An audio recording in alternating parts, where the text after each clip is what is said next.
A federal audit today confirmed the Virgin Islands government is in financial crisis. That story and more next on News Center 10.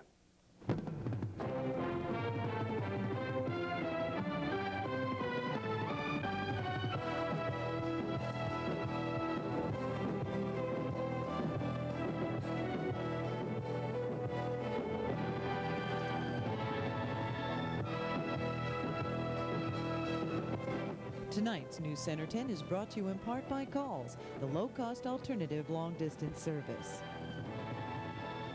Good evening, I'm Lee Vanderpool. And I'm Aquanette Shinnery White. Good evening. A federal audit report released today by the Office of the Inspector General confirms that the Virgin Islands government is in a financial crisis. According to the report, quote, the Virgin Islands government is in a serious financial condition and the situation appears to be deteriorating. Federal auditors note that the problems are twofold. There are not sufficient funds to cover what government administrators and politicians want to spend, so rather than increase taxes, they borrow funds. The other problem that is, according to the auditors, financial decision-making is difficult at best because of poor records and late reports. The special report from the Office of the Inspector General covers the fiscal year 1982, 3 years ago, but it points out problems that are deep-seated and ongoing. For example, the Virgin Islands government reported that fiscal year 1982 ended with a $3 million surplus. Federal auditors say actually the government ended that year with a $13.8 million deficit. And there have been an accumulation of deficits over the years. 1981 was the last year there was a surplus at the end of the fiscal year. In 1982, there was a $7 million deficit. In 1983, a $15 million deficit, and by 1984, there was a $37 million deficit that was covered by the intergovernmental fund transfers and a $22 million long-term bond. The federal audit report states, and we quote, when the government starts to finance its current operations from long-term debt, as well as using subsequent years' revenues to cover current debt operations, severe financial difficulties will ensue. Part of the problem, the federal auditors say, are timely financial records, most of which are chronically late. The comprehensive financial report for 1982 was not issued until 22 months after the end of the fiscal year. The 1983 report was 19 months late. 1984 records still are not closed. Lee? Well, Aquanette, despite the government's budgetary crisis, using some creative thought and imagination, officials have managed to come up with some ways to employ young people this summer. There is a program even for students who want to attend summer school at half the cost. At the Charlotte Amalia High School on St. Thomas, almost 400 students will complete studies this summer under a special program arranged by Project Search. 375 students are enrolled in the course at this point. We're, I think, in the 4th week.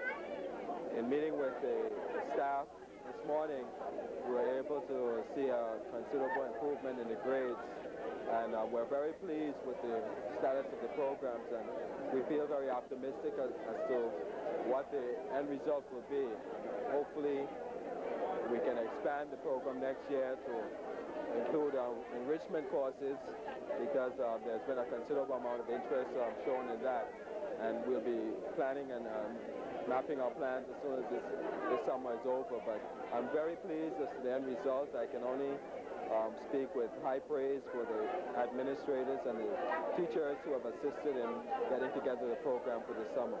Senator O'Brien, the youngest member of the 16th legislature, has several programs going at one time. Like these young men who are part of the Youth Opportunities Incorporated, they are employed at several sites on the island in conjunction with the Department of Conservation and Cultural Affairs. They are engaged in a beautification program for the summer. Right now, the kids are just beautifying the hospital, try to get intact, and different various places. Rudell Shinnery at the Conservation Department says he's hopeful that funds can be identified to continue this work year-round, because once it's completed, it must be maintained. The legislature will be considering the latest budget package this week, and as part of that, Senator O'Brien says maybe a $400,000 appropriation earmarked for employing young people through the Youth Commission. Still ahead tonight on News Center 10, litigation and Army Corps permits continue to stall the Christiansted Port Facility. We'll have more on that. And what will be done with the Martin Marietta plant facility now that they've begun their shutdown operation? We'll have those stories and more still ahead tonight on News Center 10.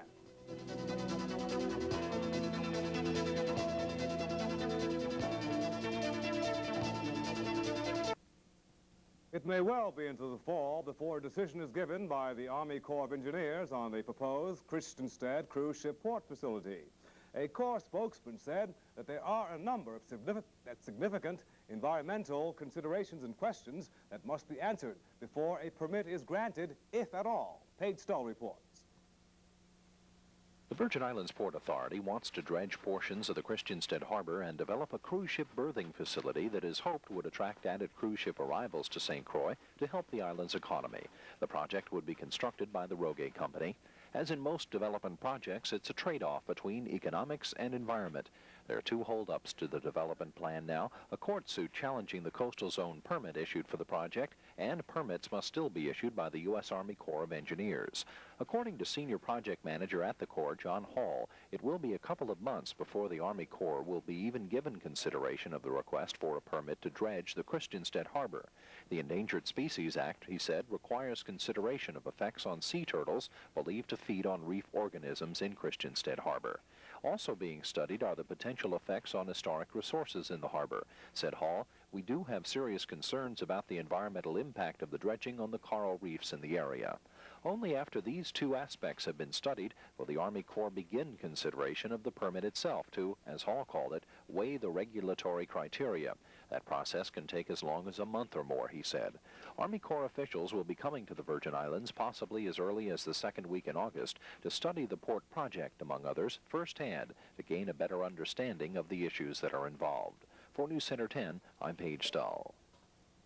Governor Louis has submitted to the Senate a bill to appropriate $500,000 to the Department of Public Works for repair of sewage treatment facilities throughout the territory. This money is to be placed in a special fund in keeping with the U.S. Environmental Protection Agency to repair 8 wastewater treatment plants that are now in violation of the Federal Clean Water Act. EPA sued the local government last year for non-compliance with the federal guidelines. The governor has requested prompt legislative approval, as a special fund must be in place within 60 days from July 24th.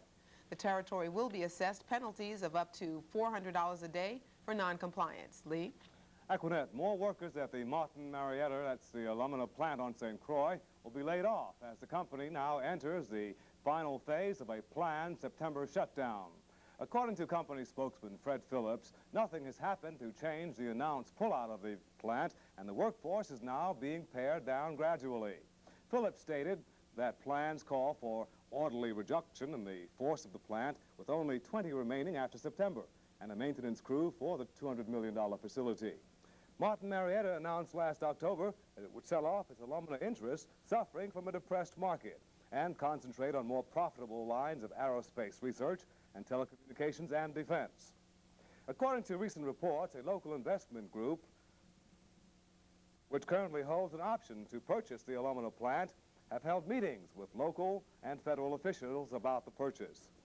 The group, South Shore Alumina Incorporated, plans to purchase the plant and then reopen it as a manufacturing center for a wide array of end products to be used here in the Caribbean. According to the group president, Ashley Andrews, the investment group is anticipating substantial assistance from the federal government in its efforts to attract manufacturers to the St. Croix facility. A tennis jamboree was held on St. Croix this weekend, and the horse racing at the Clinton Phipps Park on St. Thomas. David Massey has reports on those and more coming up next on Sports on News Center 10.